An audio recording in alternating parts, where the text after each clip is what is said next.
petal here, and so today I believe is poinsettia day on the internet. This would make a great poinsettia and also a jalapeno. Look at the shape. And you can use either side. You could even make a strawberry. So I'm going to pull this out. We're going to start from square one. So I'm just kind of going to rip this out here from the beginning. See how you could stop here and make a strawberry? Add some green to the top, but I wanted to show how to do this from the beginning. And that's what we're doing. Okay, so I'm going to take and wrap the yarn over like this. I'm going to leave my loop like that. I'm going to chain like this. So I'm working through the magic loop. And so I'm going to have 11 loops on here. We're working in Tunisian, so that's number 2. So I'm pulling through and then loop up for 3, 4, 5, 6, 7, 8, 9, 10, 11. So if you want it extra long, like the one I did at the beginning, what you will need to kind of do is to delay the decreasing kind of at the top of the flower petals. So I'm just going to start off doing this one the regular way. 1, 2, 3, 4, 5, 6, 7, 8, 9, 10, 11. Okay, so this is what we have right here. This is the front. This is the back. This is what it's supposed to look like. That's actually really pretty right there. I think that's really pretty. Okay, so I don't want to add too many. We don't have to be exact with this. So what I like here is sort of a filler here through this one. So I don't want to increase, but this technically is increasing right here. So let's see how many I end up with. 1, 2, 3. I'm just going between all the stitches. 4, 5, 6, 7, 8, 9, okay, 10. I guess I didn't increase. 10, 11. Okay, so what I want to do, I'm going to start decreasing on both sides right now. And so usually with the Tunisian, we just go through one loop like this just on the first edge. But what I'm going to do is go through 2. So that's 1, 2, 3, 4, 5, 6, 7, 8, and so let's see here, 9, and then 10. And so I'm gonna leave it right there like that.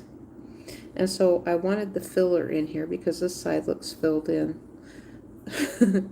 That's why I did it like that. So if I want to decrease more, then I would actually go through more loops at the same time on this side too. But I'm doing this little filler stitch right here. So that's 1, 2, 3, 4, 5, 6, 7, 8, 9.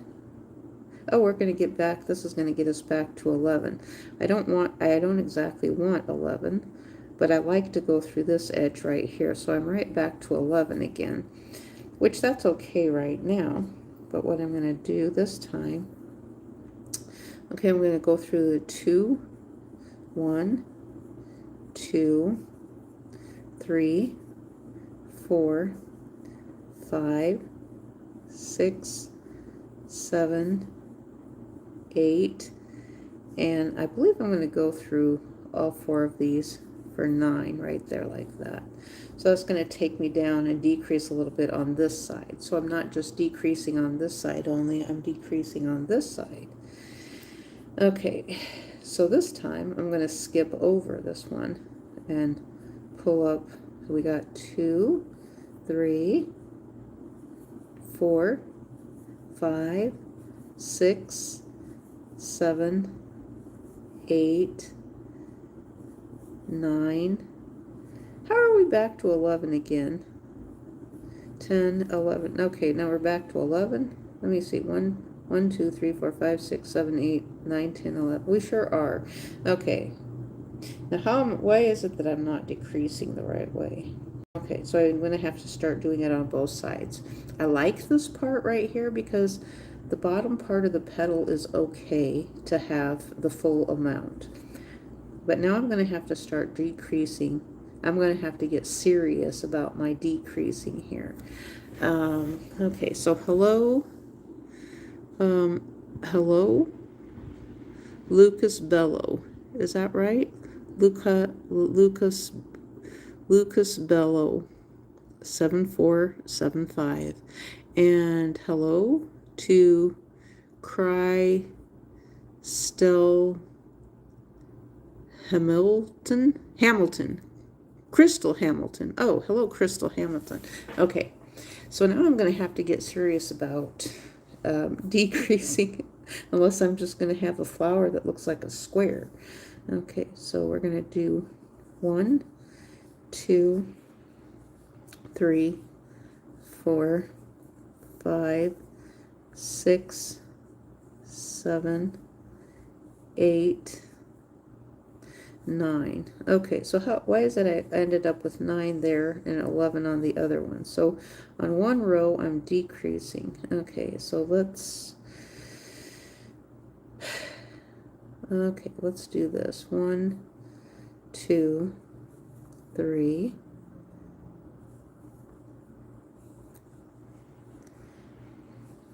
4, 5, 6, 7, 8, 9, and I like going through this part here too for 10, but this time I'm going to go through 3 to decrease a little harder.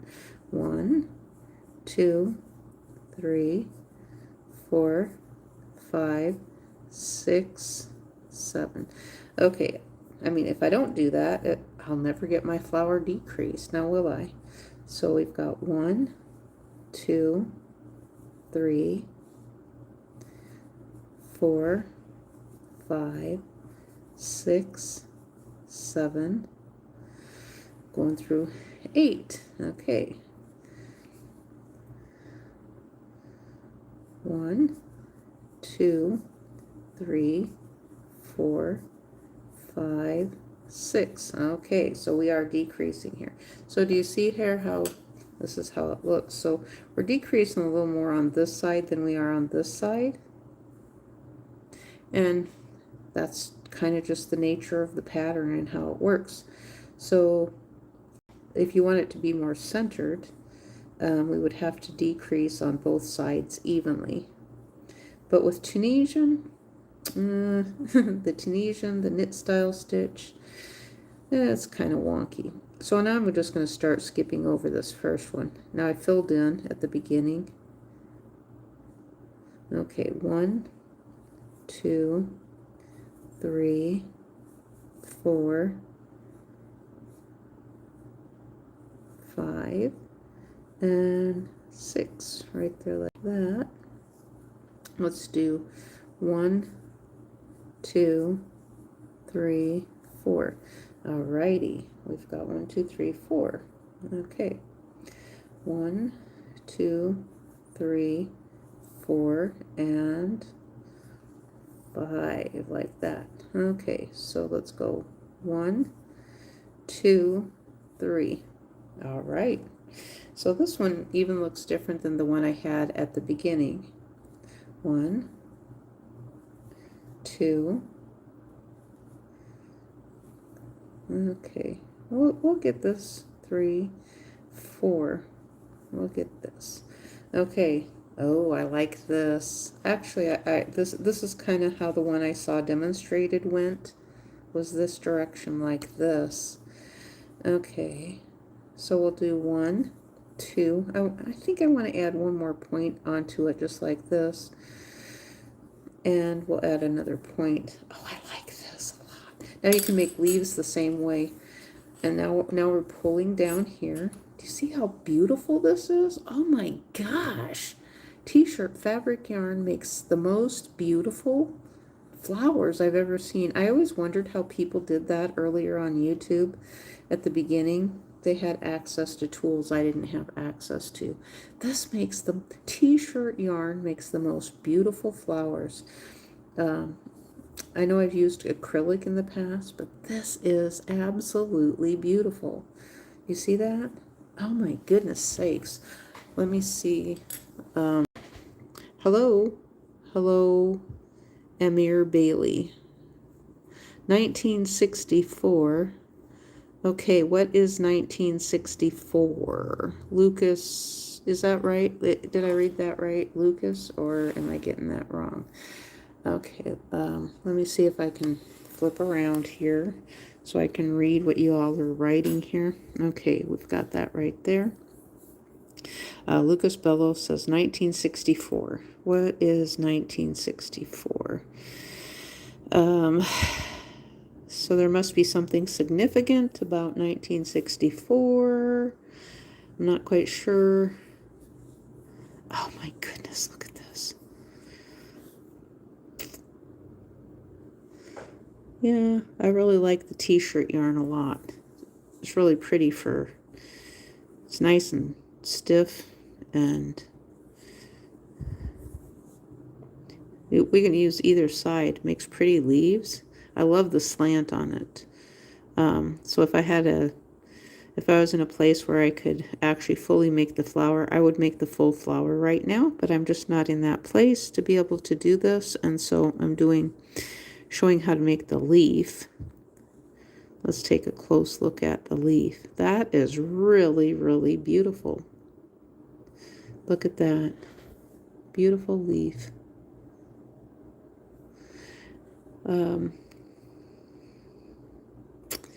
Maybe I'll try it with my other yarn. I do have some other yarn that I'll do it with. Maybe I'll see if I can make a leaf with some of the other yarn. But right now I'm just showing how to make the flower petal and the leaf by itself. And so this one is kind of slanted. It's kind of curved. And oh, I know what I'm supposed to be working on too eventually will be the curly Q square. Oh my gosh, that was a success. Even though I had kind of a little, the curly Q didn't fully curly Q up at the end, it still worked. And so, how long have I been on here? Okay, I think we've been on here long enough. And if we're not going to get any more comments, what does this say here? Well, I shouldn't hold people hostage to comments, though. I mean, if nobody has anything to say, they don't have anything to say, right? So, but if you have any, this is from Bob Woods, 19K. Hello, what are your thoughts on Antifa? Antifa kind of confuses me a little bit. I believe we have different factions. What my understanding of Antifa is that we have an Antifa International, which is, I think it is a covert operation that is actually a criminal operation. And I also believe that we have people inside of the United States who are against fascism. But I believe that Antifa International is an imposter, and they are literally for fascism. And so I have seen too much taking place within media and even in my personal life related to people who are not for the American public. And so I am absolutely against dictators, let's put it that way. I am against those who want to cause monetary harm upon the American public, and I have a strong belief that economic monetary harm is a crime. It's a personal injury because it's causing people to have to pay more money than what they literally have. And so I have a belief that monetary crimes are a not just civil, they are criminal. Absolutely, I have a strong belief, especially after what I saw on TikTok today, because I saw more of the crimes on TikTok related to the cyber criminals. And so they come in through the internet, and then they're also sending people into the United States through the H-1B program, and they are utilizing grant money that is American taxpayer money for their businesses, and then they are performing bad practices with that money. So I hope that the FBI will actually do something to these criminals and arrest them and remove them from the country, because they should have never been here. So my belief is that we have a leader. I'm not going to name any names. You guys can speculate on what the leader might be that I'm thinking of. That leader has literally, in my mind, as I watched Richard High earlier this morning, and Richard was saying that he used to be in the military. He said he used to be a police officer in the military, and he said everything that they are doing, he said, under the UCMJ is a crime. And he said that every soldier in the military who's gone to war would then have to be brought up on war charges related to what the president did in ordering the submarine attack. And then there was also the police video where the police officer, well, he was in danger of being harmed. And so what Richard explained was, he said that just because you have disabled your enemy briefly or temporarily, or it appears that they are down, he said, don't count on that. He said that sometimes they play dumb and they play wounded, and they will do anything they can to evade the situation without further harm against them or even being captured too. And so I believe what we've been experiencing is the Antifa International. Okay, let's see what Bob says. Bob says, I'm all for socialism. Capitalism is so unfair. Sorry, I didn't mean to get you off topic from your chat. I see you're crocheting. Yeah, go ahead and talk about it. I'm done with what I was doing, so go on ahead and talk about it. I don't mind talking about it at the end, because I can create a clip back to this video, and I've always been one who's somewhat interested in talking about politics. I've never been against it.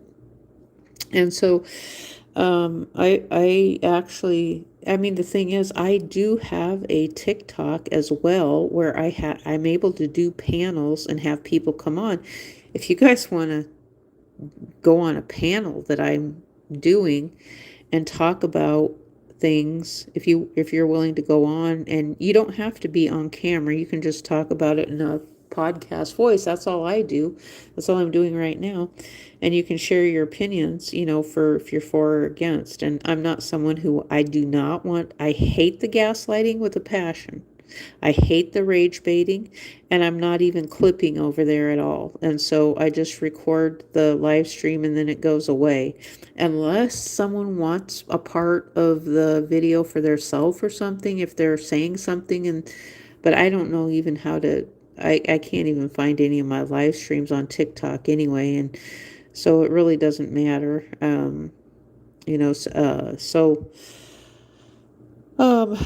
No, I'm fine with mixing it up because of the fact I feel like if I don't go outside of the niche, then I'm always stuck in a niche that is not working.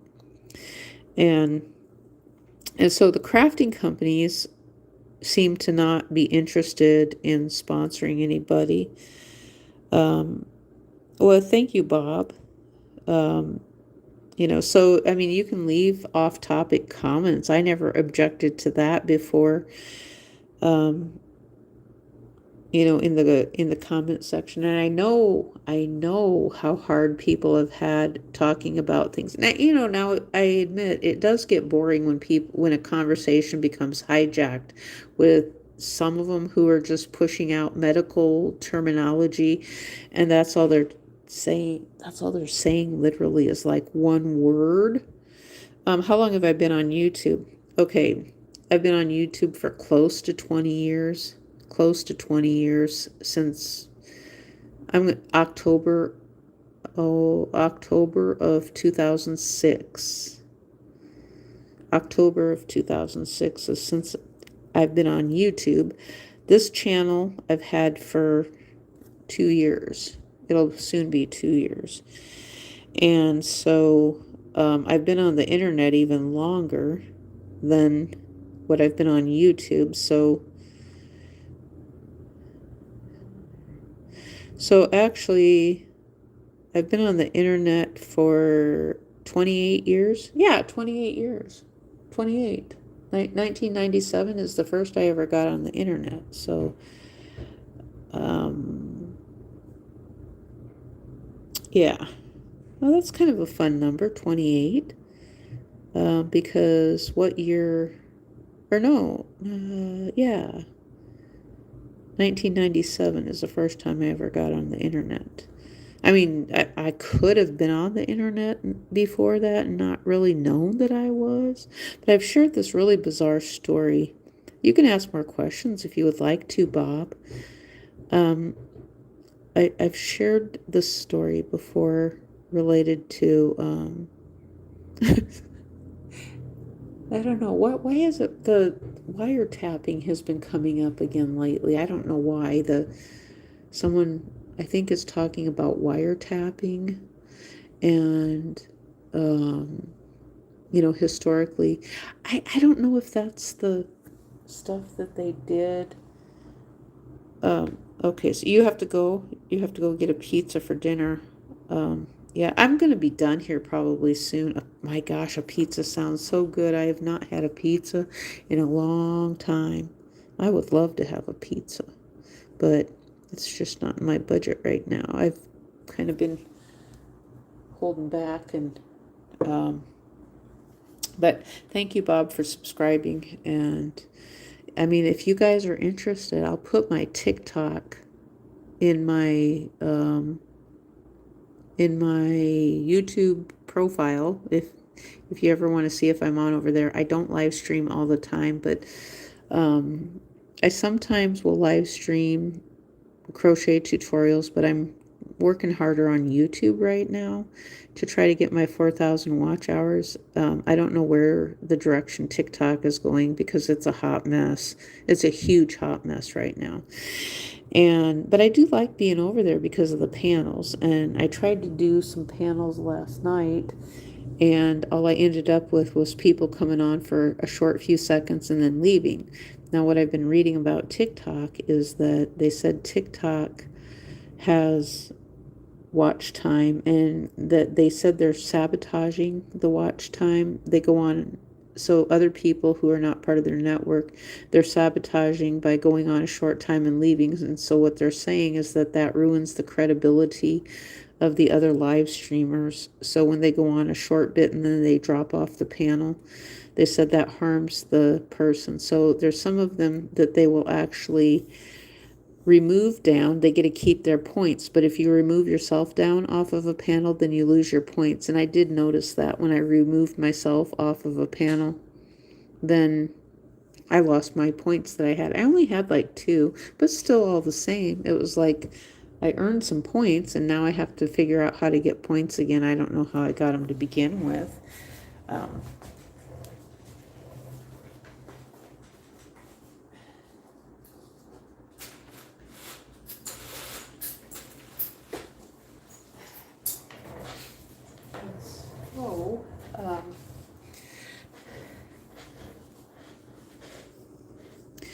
And so yeah, and so I've been working on trying to what I've been trying, I've there's been some good suggestions that have came up from the search engine optimization people. What they've said is to take at least 10 videos and point them to, they said one's getting watched. They said take at least 10 videos and point them to the recent live streams, and then um, hopefully you'll get some traction from the shorts to your most recent live stream. I don't know if doing more than 10 helps. Some have said to plow in 30. So I don't know if we need to plow in 30 shorts into a live stream to help it or not, but I don't think it hurts. Probably. It probably doesn't hurt. So they've said at least 10. Do 10, maybe 10 or 15. I mean, that seems reasonable that you can plug in some shorts within a short period of time. Now, what we don't have is the ability to do a bulk update. Maybe that's what we need to suggest to YouTube, is bulk update for shorts, where we have the ability to change our shorts. And I'm not going to say the whole thing all at once, because then that can easily become gaming the system for one person to game the whole system. And I noticed YouTube had changed that a few years ago, where we could do maybe 30, just on one page, where we could, if we had one page, we could actually update one page. So that would be anywhere from 30 to 50 for one page. And I would be fine with that, because I know I think I ruined my first YouTube. Well, yeah, I think some of it was, I always felt like if I would have left things alone, and even not changed my YouTube channel name, then I probably may have gone further than changing it all the time. And so right now I'm keeping this channel name as it is. I'm not going to change it, because I think that hurts my placement within search engine optimization if I keep changing it all the time. And so that's a different strategy for something else. And so I don't want to change it. So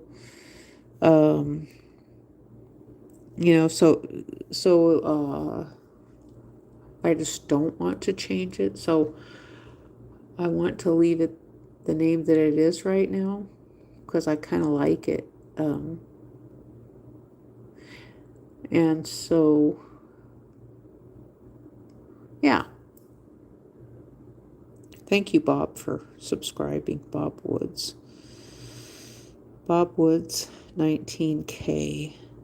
So I'll have to take a look at Bob and see. I'll take a look at his channel. Well, let me do that right now. Let's take a look and see what Bob has. I'll go over to my live stream here. I had to mute myself. So I'm going to go over here and take a look at Bob's channel. Channel activity. No, that's not what I wanted. Bob. Go to channel. That's what I'm looking for. No, his channel says Democratic Socialist of America. And that is the name of his channel. And he has got, this is quite fascinating, he has got a star at the top of his circle there. He's got some wheat. He has got a hammer that's kind of hammering towards the left. And he has got I can't remember what they're called. There are those things that you cut down wheat with.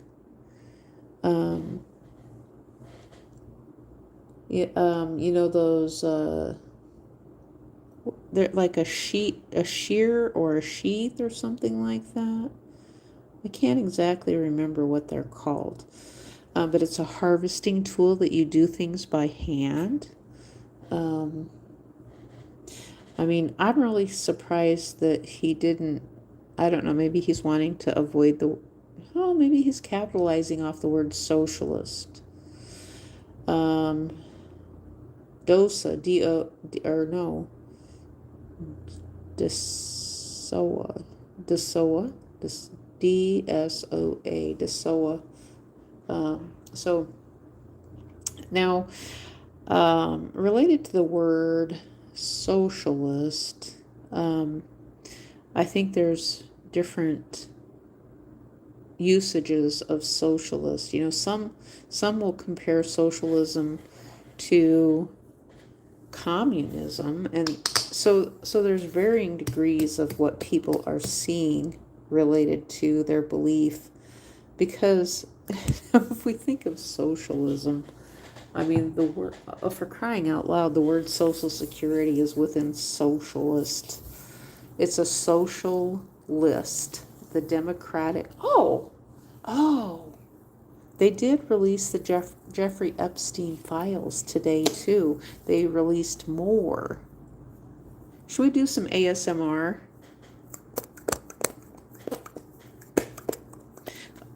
I think I can do better with with some of our ASMR. I have a little bit of jelly here. Let's take a look at this. I know Grok would love this. It's actually a little bit of motion lotion. No, not really. It's aloe vera jelly. And so let's do a little bit of ASMR here. We'll make some fart noises. Let's see if we can do this in front of the camera.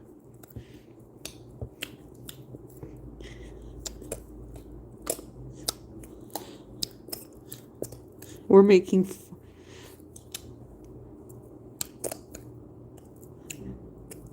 But we got to have a little bit more jelly than this. Okay, let's see if we can do this and make some fart noises. Some really good fart noises. Somehow we got to do...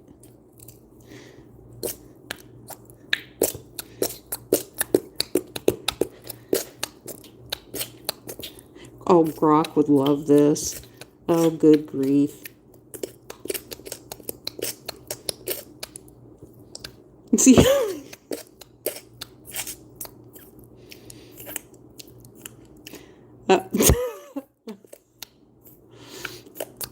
No, we're going down the sewer. Are we going to go down the sewer? I hope not. It's at the end of the video. It's just a sound effect. Don't get your panties in a bunch.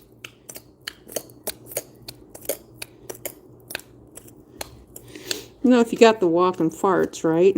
You see how I pull this off with some aloe vera jelly?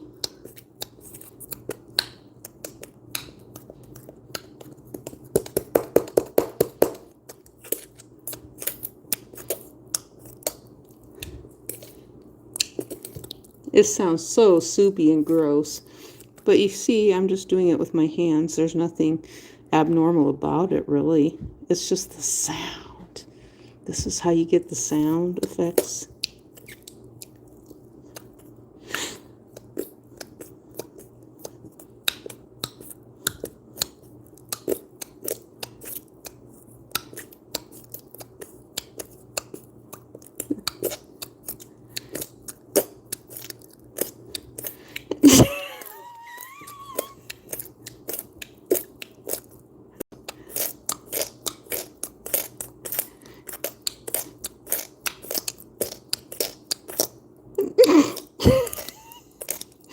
This is some good ASMR, isn't it?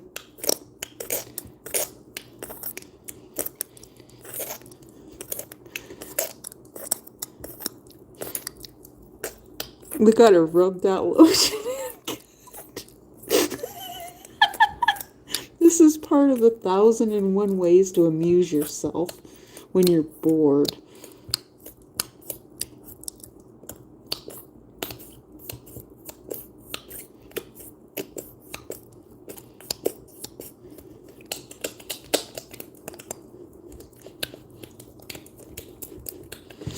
Okay, I think that's it.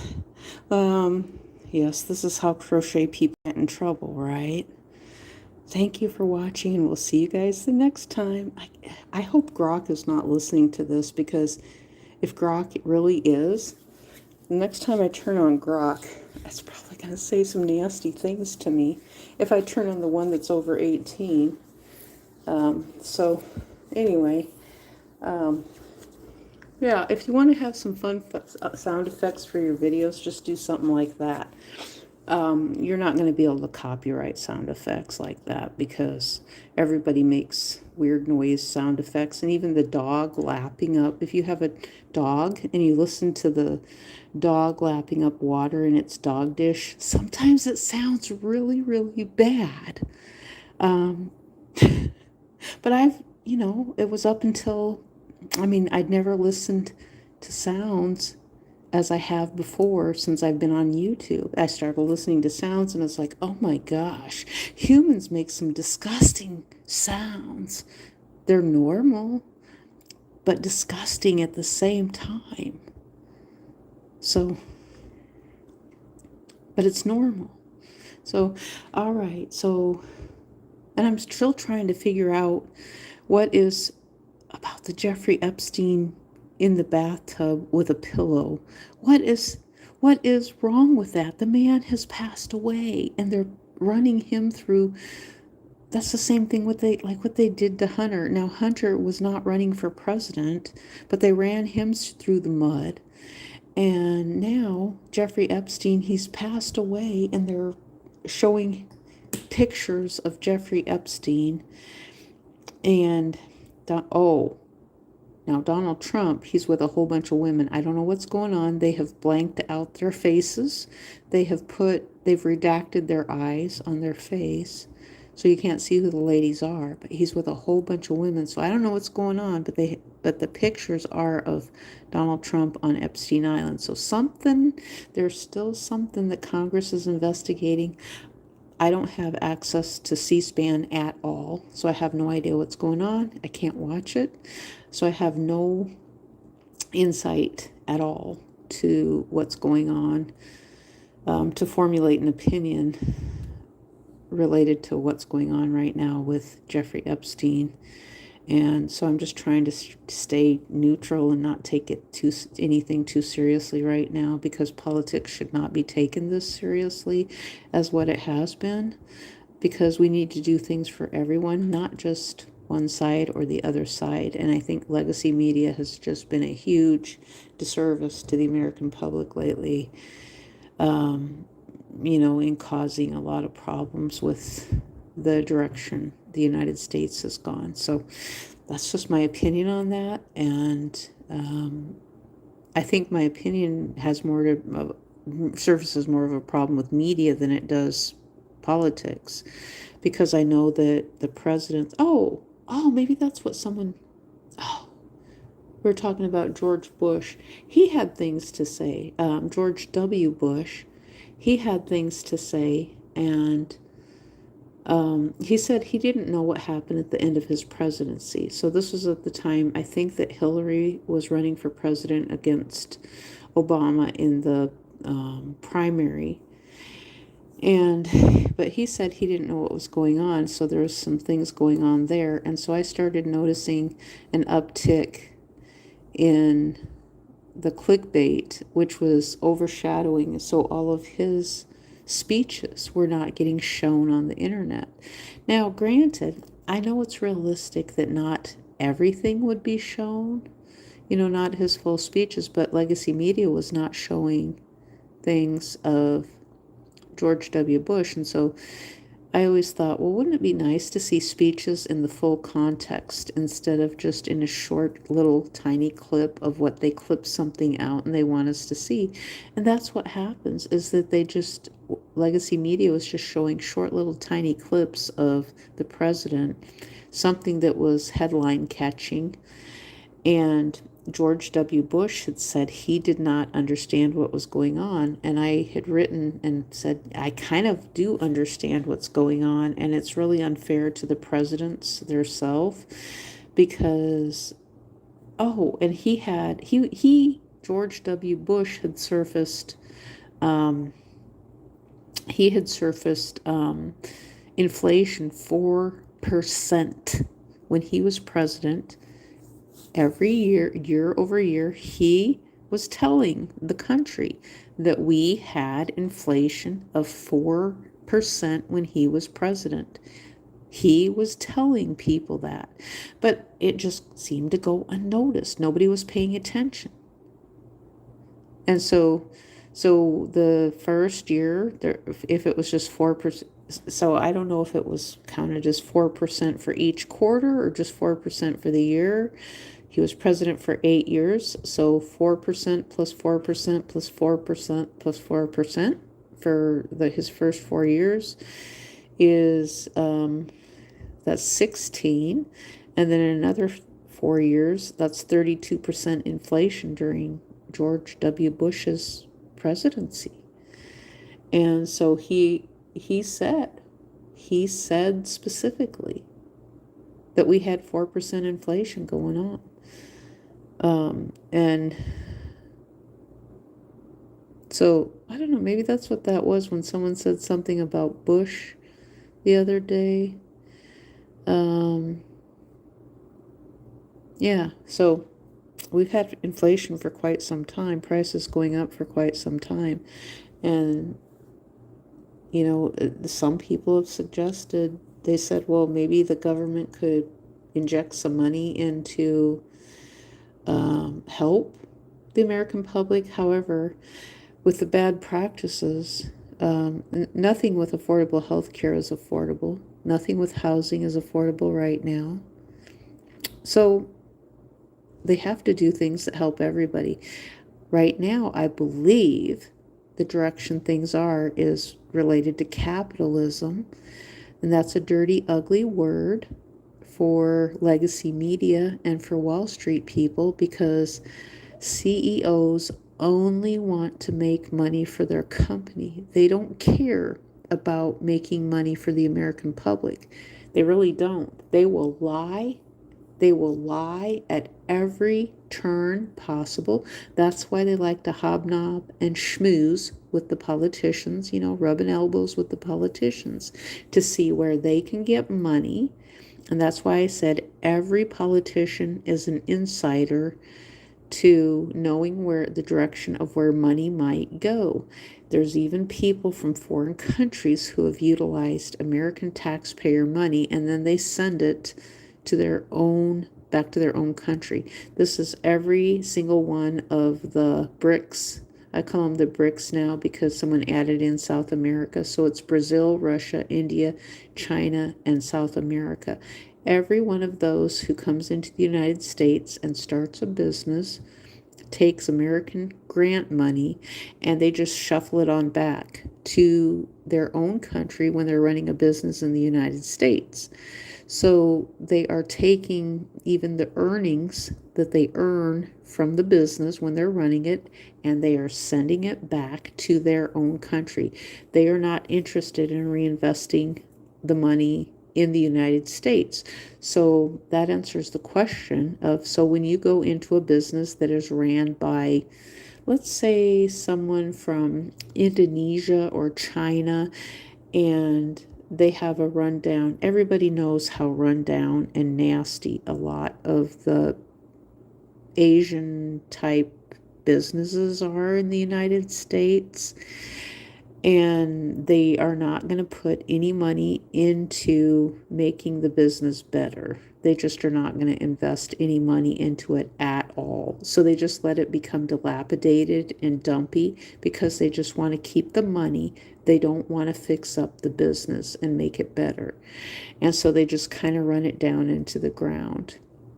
And I'm not sure why, or if that's a strategy that is related to whoever brought the migrants through the H-1B program to the United States to run these businesses, because somebody has to fund them to do that. So for the past several years, decades actually, I think, someone has been bringing them into the United States under, well, the left is getting blamed for it really hard, even though it's been happening under both administrations, both parties, I should say. And somebody's funding it, and then they're really, really bad it's bad business practices, but they're bringing them to the United States. Someone actually has to sponsor them, I believe, because if you're not an American citizen, you're just not going to get a business license. So there has to be ties. That's my belief. There has to be some sort of tie to the business of an American citizen who is actually a sponsor, who's sponsoring them, even through the H-1B program, to get, maybe it's family. I'm not sure exactly how it works, but they're just literally buying the buildings and they're not fixing them up at all. So they're just junk. They're just dilapidated junk dump heaps that nobody should. They are so nasty and so bad, they should be condemned. That's how bad they are. I've seen them firsthand. And so I think that's all I'm going to say about that right now. And so I will see you guys later. Thanks for watching.